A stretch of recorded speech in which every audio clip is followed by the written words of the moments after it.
A Matter of Protocol by Jack Sharkey. Narrated by William Skye.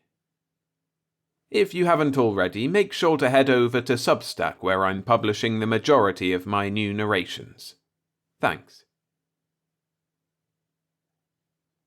First contact was always dangerous, but usually only to the man involved. From space, the planet Viridian resembled a great green moss-covered tennis ball. When the spaceship had arrowed even closer to the lush jungle that was the surface of the 7,000-mile sphere, there was still no visible break in the green cloak of the planet. Even when they dipped almost below their margin of safety, spaceships were poorly built for extended flight within the atmosphere, it took nearly a complete circuit of the planet before a triangle of emptiness was spotted.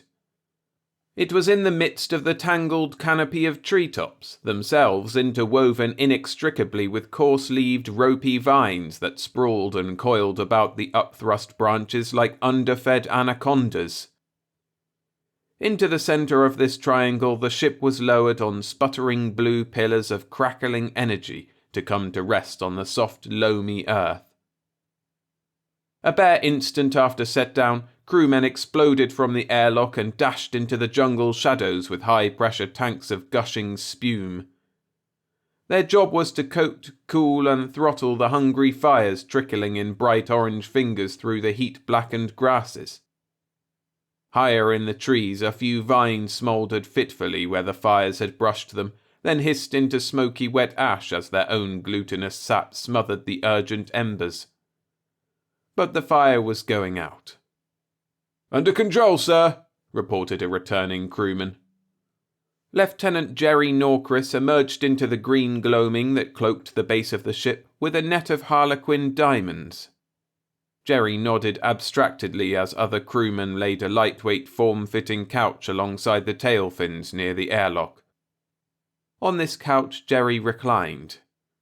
Remaining crew members turned their firefighting gear over to companions and stood guard in a rough semicircle with loaded rifles, their backs to the figure on the couch, facing the jungle and whatever predatory dangers it might hold. Ensign Bob Ryder, the technician who had the much softer job of simply controlling and coordinating any information relayed by Jerry, leaned out through the open circle in the hull. "All set, sir," said the tech. Jerry nodded and settled a heavily wired helmet onto his head, while Bob made a hookup between the helmet and the power outlet that was concealed under a flap of metal on the tail fin. Helmet secured, Jerry lay back upon the couch and closed his eyes. "Anytime you're ready, Ensign." Bob hurried back inside, found the panel he sought among the jumble of high-powered machinery there, and placed a spool of microtape on a spindle inside it. He shut the panel and thumbed the button that started an impulse radiating from the tape into the jungle. The impulse had been detected and taped by a robo-rocket which had circled the planet for months before their arrival. It was one of the 2 Viridian species whose types were as yet uncatalogued by the Space Corps in its vast files of alien life. Jerry's job as a space zoologist was to complete those files, planet by planet, throughout the spreading wave of slowly colonized universe. Bob made sure the tape was functioning. Then he clicked the switch that would stimulate the contact center in Jerry's brain and release his mind into that of the taped alien for an immutable 40 minutes. Outside the ship, recumbent in the warm green-gold shadows, Jerry's consciousness was dwarfed for an instant by a white lightning flash of energy. And then his body went limp as his mind sprang with thought speed into contact. Jerry opened his eyes to a dizzying view of the dull brown jungle floor. He blinked a moment, then looked toward his feet. He saw 2 sets of thin, knobby V's extending forward and partly around the tiny limb he stood upon, their chitinous surface shiny with the wetness of the jungle air. Slowly working his jaws, he heard the extremely gentle click as they came together. The endoskeleton must exist all over his host's body.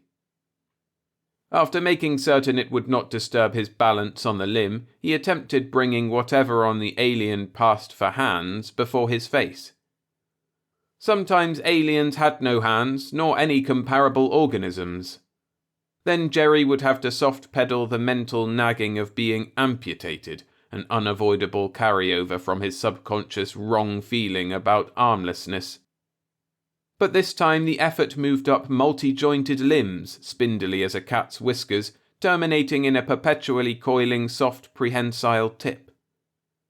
He tried feeling along his torso to determine its size and shape, but the worm-like tips were tactilely insensitive.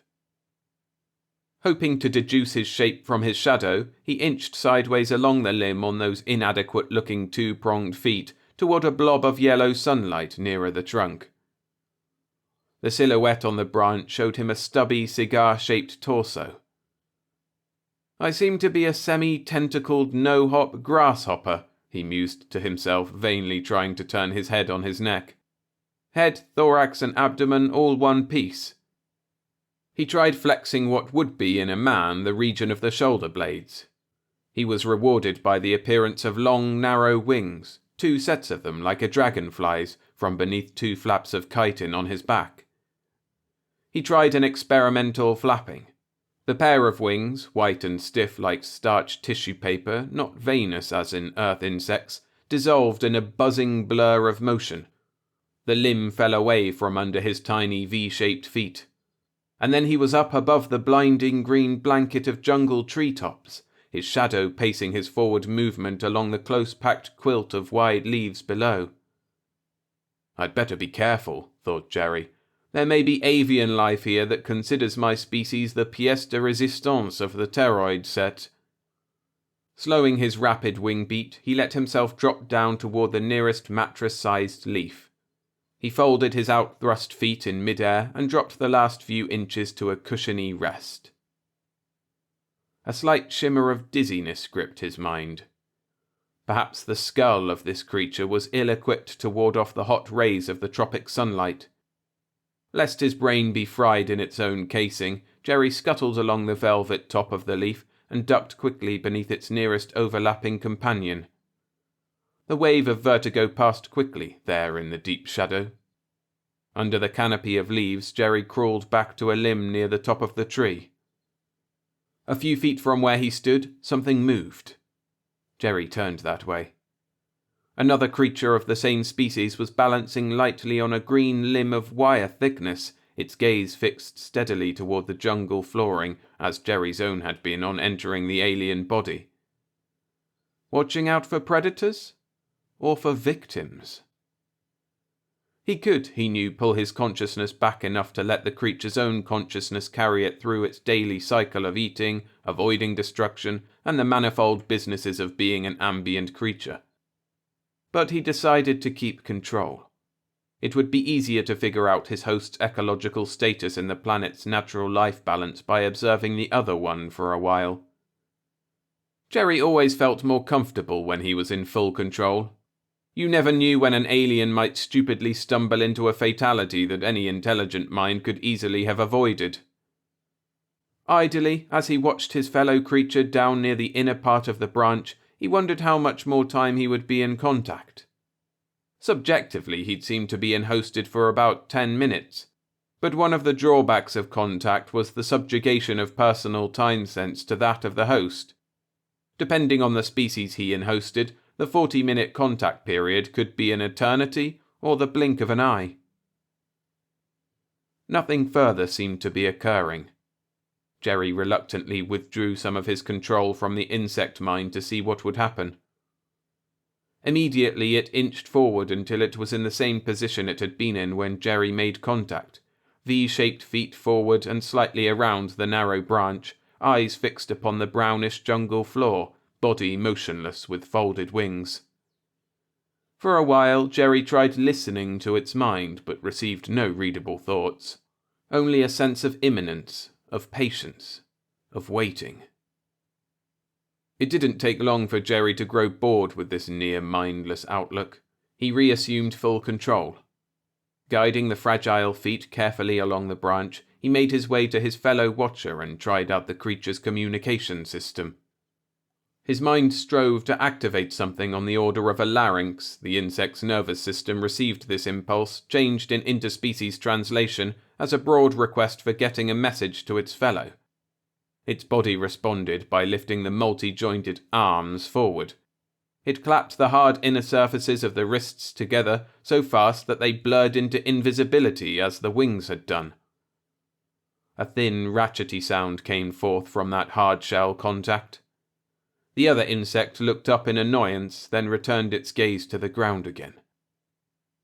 Oral conversation thus obviated, Jerry tried for physical attention-getting. He reached out a vermiform forelimb tip and tugged urgently at the other insect's nearest hind leg. An angry movement gave out the unmistakable pantomimic message, "For Pete's sake, get off my back! I'm busy!" The other insect spread its thin double wings and went buzzing off a few trees away, then settled on a limb there and took up its earthward vigil once more. "Well, they're not gregarious, that's for sure," said Jerry to himself. "I wish I knew what the hell we were waiting for." He decided he was sick of ground watching and turned his attention to his immediate vicinity. His gaze wandered along all the twists, juts, and thrusts of branch and vine beneath the sun-blocking leaves. And all at once he realized he was staring at another of his kind. So still had its dull green-brown body been that he'd taken it for a ripple of bark along a branch. Carefully, he looked further on. Beyond the small, still figure, he soon located another like it, and then another. Within a short space of time, he had found 3 dozen of the insects sitting silently around him in a spherical area barely 10 feet in diameter. Oddly disconcerted, he once more spread his stiff white wings and fluttered away through the treetops, careful to avoid coming out in direct sunlight this time. He flew until a resurgence of giddiness told him he was overstraining the creature's stamina. He dropped onto a limb and looked about once more. Within a very short time he had spotted dozens more of the grasshopper things. All were the same, sitting in camouflaged silence, steadily eyeing the ground. "Damn," thought Jerry. "They don't seem interested in eating, mating, or fighting. All they want to do is sit. Sit and wait. But what are they waiting for?" There was, of course, the possibility that he'd caught them in an off period. If the species were nocturnal, then he wouldn't get any action from them till after sunset. That, he realized gloomily, meant a recontact later on. One way or another he would have to determine the functions, capabilities, and menace, if any, of the species with regard to the influx of colonists who would come to Viridian only if his report pronounced it safe. Once again, he let the insect's mind take over. Again, that overpowering feeling of imminence. He was irritated. It couldn't just be looking forward to nightfall. There were too many things tied in with the imminence feeling, the necessity for quiet, for motionlessness, for careful watching. The more he thought on it, the more he had the distinct intuition that it would sit and stare at the soft mulch-covered jungle floor, be it bright daylight or blackest gloom, waiting and waiting and waiting. Then, suddenly, the slight feel of imminence became almost unbearable apprehension. The change in intensity was due to a soft, cautious shuffling sound from down in the green-gold twilight. Something was coming through the jungle. Something that moved on careful feet along the springy, moist-brown surface below the trees. Far below, a shadow detached itself slowly from the deeper shadows of the trees, and a form began to emerge in the one-filtered sunlight. An all-encompassing lance of silent white lightning. Contact was over. Jerry sat up on the couch, angry. He pulled the helmet off his head as Bob Ryder leaned out the airlock once more. "How'd it go, sir?" "Lousy. I'll have to re-establish. Didn't have time to learn it sufficiently." A slight expression of disappointment on the tech's face made him add, "Don't tell me you have the other tape in place already." "Sorry," Bob said. "You usually do a complete learning in one contact." "Oh." Jerry shrugged and reached for the helmet again. Never mind, I'll take on the second alien long as it's already set up. I may just have hit the first one in an off period. The delay in recontact may be just what I need to catch it in action. Settling the helmet snugly on his head once more, he leaned back onto the couch and waited. He heard the tech's feet clanking along the metal plates inside the ship, then the soft clang of an opening door in the power room, and whiteness. Writhing electric whiteness and cold silence. And he was in contact. Darkness and musky warmth. Then a slot of light appeared, a thin fuzzy line of yellow striped with spiky green. Jerry had time, in the brief flicker, to observe thick bear-like forelimbs holding up a squarish trap-door fastened with cross twigs for support. Then the powerful forepaws let the door drop back into place, and it was dark again. He hadn't liked those forepaws. Though thick as and pawed like a bear's, they were devoid of hair. They had skin thin as a caterpillar's, a mottled pink with sick-looking areas of deathly white. Skin like that would be a pushover to actinic rays for any long exposure.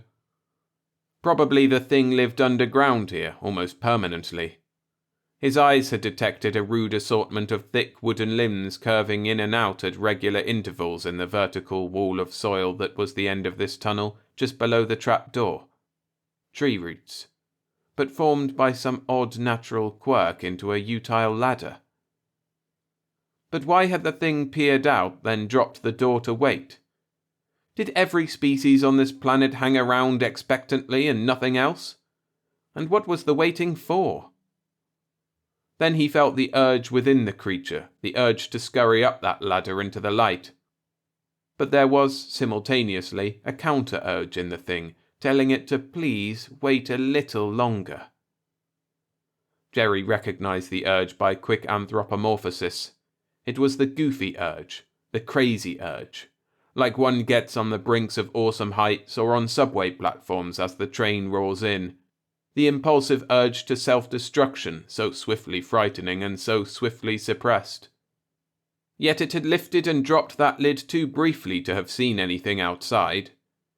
Could it be listening for something? Carefully he relinquished his control of the beast, fraction by fraction, to see what it would do. It rose on tiptoe at once and again lifted that earthen door. It squinted at the profusion of green-yellow sunlight that stung its eyes. Then it rose on powerful hind limbs and clambered just high enough on that ladder to see over the grassy rim of the trap-door hole. Jerry then heard the soft shuffling sound that had re-alerted it and saw the source. Out on the matted brown jungle flooring, beneath the towering trees, another of the bear things was moving forward from an open turf door, emitting low, whimpering snorts as it inched along through the dappling yellow sunlight. Obviously it was following that manic destruction impulse that he just felt and managed to suppress.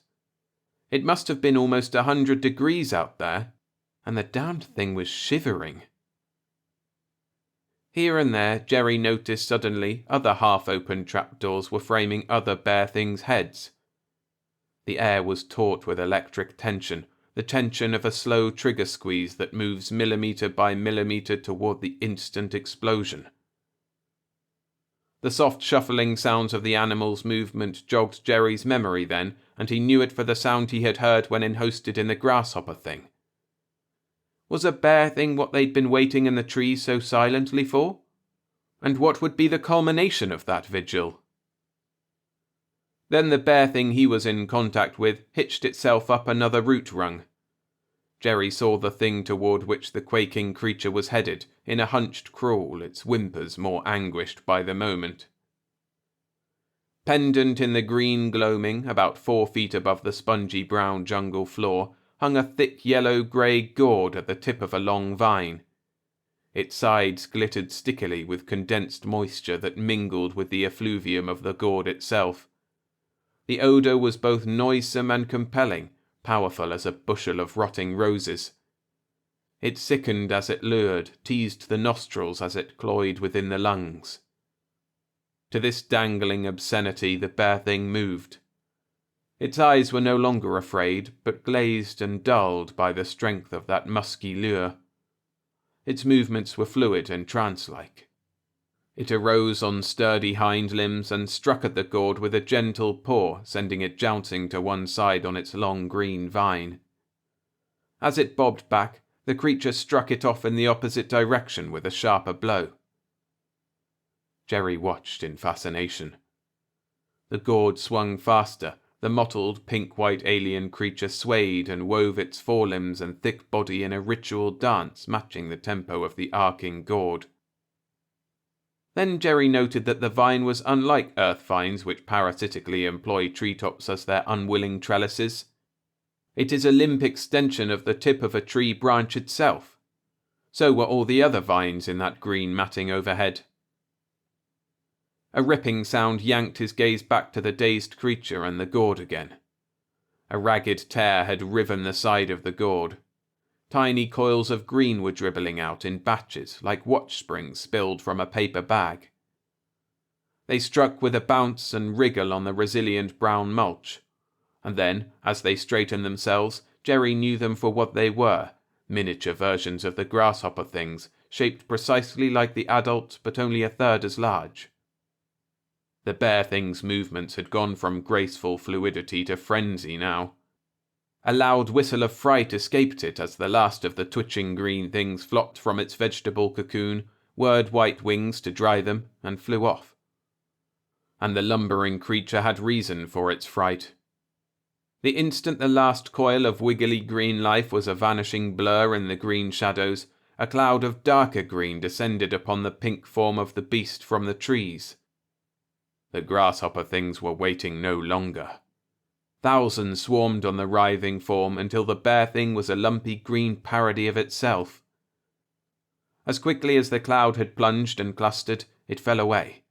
The earth was teeming with the flip-flopping forms of dying insects, white wings going dark brown and curling like cellophane in open flame. The bear thing itself was no longer recognizable, its flesh a myriad egg-like white lumps. It swayed in agony for a moment, then toppled. Instantly the other creatures, his host with them, were racing forward to the site of the encounter.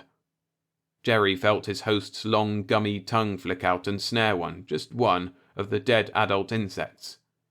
It was ingested whole by a deft backflip of tongue to gullet. As his host turned tail and scurried for the tunnel once more, Jerry swiftly took control again and halted it to observe any further developments. Each of the other things, after a one-insect gulp, was just vanishing back underground. The turf tops were dropping neatly into almost undetectable place, hiding the tunnels. The sunlight nipped at his pale flesh, but Jerry held off from a return to the underground sanctuary, still watching that lump-covered corpse on the earth. Then, the vine, its burden gone, began to drip a thick ichor from its ragged end upon the dead animal beneath it. And as the ichor touched upon a white lump, the lump would swell, wriggle, and change colour. Jerry watched with awe as the colour became a mottled pink, and the surface of the lumps cracked and shriveled away, and tiny forms plopped out onto the ground, miniature bear things, tiny throats emitting eager mouse squeaks of hunger. They rushed upon the body in which they'd been so violently incubated, and swiftly, systematically devoured it, blood, bone, and sinew. And when not even a memory of the dead beast was left upon the soil, the tiny pink-white things began to burrow downward into the ground. Soon there was nothing left in the area but a dried fragment of vine, a few loose mounds of soil, and a vast silence. "I'll be a monkey's uncle," said Jerry, forgetting in his excitement that this phrase was nearly a concise parody of the space zoologist's final oath of duty, and kiddingly used as such by the older members of the group. The whole damned planet was symbiotic. After witnessing those alien life-death rites, it didn't take him long to figure out the screwball connections between the species. Insects, once born of vine gourds and fully grown, then propagated their species by a strange means, laying bear eggs in a bear thing and dying. And dying, eaten by the surviving bears, they turned to seeds which, left in the tunnels by the bear things as droppings, in turn took root and became trees. And the trees, under the onslaught of another bear thing on a dangling pod, would produce new insects, then drip its ichor to fertilize the eggs in the newly dead bear thing. Jerry found his mind tangling as he attempted a better pinpointing of the plant-animal-insect relationship. A dead adult insect, plus a trip through a bear thing's alimentary canal, produced a tree. A tree pod, with the swatting stimulus of a bear thing's paws, gave birth to new insects. And insect eggs in animal flesh, stimulated by the tree ichor, gestated swiftly into young animals. That meant simply that insect plus bear equals tree, tree plus bear equals insect, and insect plus tree equals bear. With 3 systems, each relied on the non-inclusive member for the breeding ground. Insect plus ichor produced small animals in the animal flesh. Dead insect plus bear produced tree in the tree flesh, if one considered dead tree leaves and bark and such as the makeup of the soil. Bear swats plus tree produced insects. Damn, said Jerry to himself, but not in the insect flesh. The thing won't round off. He tried again, thinking hard. In effect, the trees were parents to the insects, insects parents to the bears, and bears parents to the trees. Though in another sense, bear flesh gave birth to new bears, digested insects gave birth through the tree medium to new insects, and trees through the insect medium gave birth to new trees. Jerry's head spun pleasantly as he tried vainly to solve the confusion. Men of science, he realized, would spend decades trying to figure out which species were responsible for which. It made the ancient chicken or egg question beneath consideration. And a lot of die-hard evolutionists were going to be bedded down with severe migraines when his report went into circulation. A dazzle of silent lightning, and contact was over. "Ready with that first tape again," Bob Ryder said as Jerry removed the contact helmet and brushed his snow-white hair back from his tanned, youthful face. "Or do you want a breather first?" Jerry shook his head. "I won't need to recontact that other species, Ensign. I got its life relationships from the second contact." "Really, sir?" said Bob. "That's pretty unusual, isn't it?" "The whole damned planet's unusual," said Jerry, rising from his supine position and stretching luxuriously in the warm jungle air. "You'll see what I mean when you process the second tape."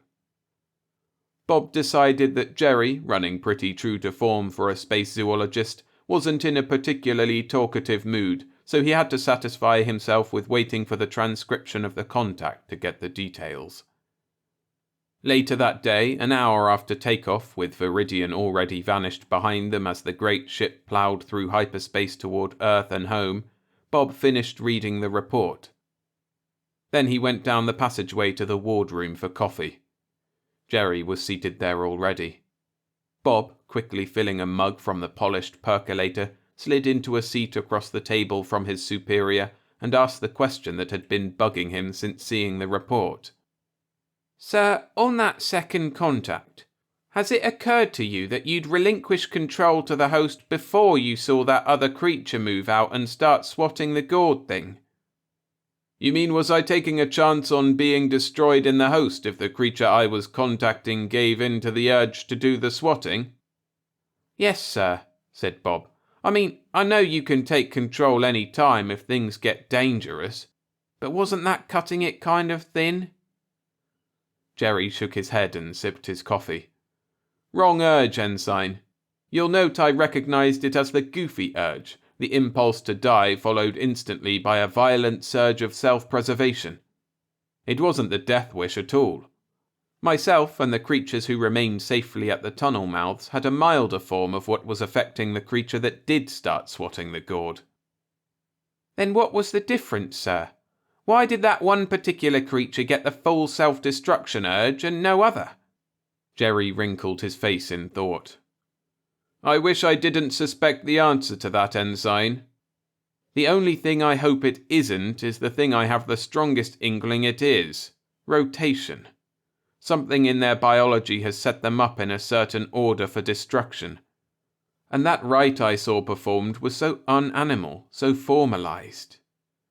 Bob's eyes widened as he caught the inference. You think they have an inbuilt protocol?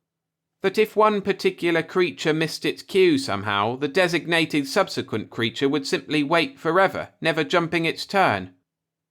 That's what I mean, nodded Jerry. I hope I'm wrong. But the right creature made it, said Bob, blinking. We can't have upset the ecology, can we? Things develop fast on Viridian, mused Jerry. If I figure the time relationship between their egg hatching rate and growth rate, those trees must mature in growth in about a month. And we managed to shrivel a half-dozen vines with our rocket fires when we landed, and probably that many again when we blasted off. We dropped CO2 bombs after we cleared the trees, offered the tech uneasily. The fire was out in seconds. That wouldn't help an already shriveled vine, though, now would it? Sighed Jerry. And if my hunch about protocol is correct... The life cycle would interrupt, gasped the tech. We'll see, said Jerry. It'll take us a month to get back, and there'll be another 6 months before the first wave of engineers is sent to begin the homesteads and industry sites. We'll see, Ensign. It took 2 months for the engineers to go out and return. They hadn't landed. A few orbits about the planet had shown them nothing but a vast dead ball of dust and rotted vegetation, totally unfit for human habitation. They brought back photographs taken of the dead planet that no longer deserved the name it had rated in life. But Jerry Norcris, space zoologist, made it a special point to avoid looking at any of them.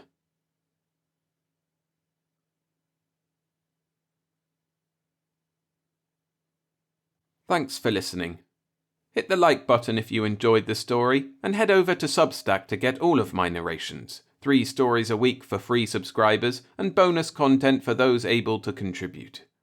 It's all sent in a handy weekly email newsletter, so you won't miss a single story. That's storiesfromthesky.sff.substack.com, link in the description.